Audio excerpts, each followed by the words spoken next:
Preparing for the AWS Certified CloudOps Engineer Associate Exam?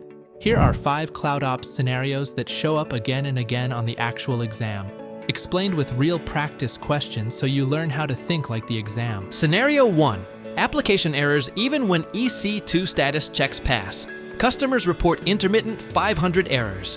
EC2 shows healthy, but the application is not. Pause the video and choose the best answer. The correct answer is B. Use ALB health checks. EC2 checks only test the instance OS. ALB checks test your application endpoint. CloudOps means auto-healing at application level, not server level. Scenario 2. Single AZ workloads. If you are single AZ, you are not highly available. A company runs a critical legacy app on 2 EC2 instances in one AZ behind an ALB. Engineers manually restart failed servers. How do you make this highly available and automated? And choose your answer. Correct answer is D.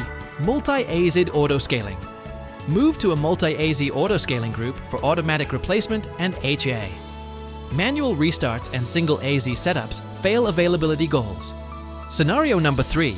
Credential security. No long-term keys. An app on EC2 needs to read, write, delete SQS messages. What is the most secure way to give access? Pause and answer. Answer is D. EC2 instance role with minimum SQS permissions. Never hard-code AWS keys. Use an EC2 IAM role with least privilege SQS permissions. Scenario 4. PII found in CloudWatch logs. Personal data appears in CloudWatch logs. Must mask by default. Only security team sees unmasked data. Pause and choose your answer.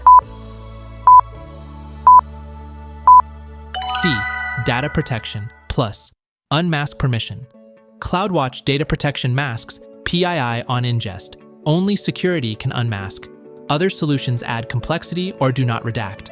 Scenario number 5. Multi-account governance and region restrictions. 200 AWS accounts. Block root usage. Deny AP Southeast 2. Protect CloudTrail. Pause and choose. Correct answer. C. Control Tower plus SCPs. Control Tower plus SCPs enforce centralized preventive guardrails across all accounts and future accounts. Can deny region use, root actions, and log deletion. Learn these scenarios, and you'll think like a CloudOps engineer and pass AWS Certified CloudOps Engineer Associate Exam on your first try. Check out CertBoosters' website now for a complete set of such realistic scenarios and practice them to become AWS CloudOps Engineer. Hit that subscribe button for more real-world scenarios that often show up on the exam, and we'll see you in the next video. Good luck.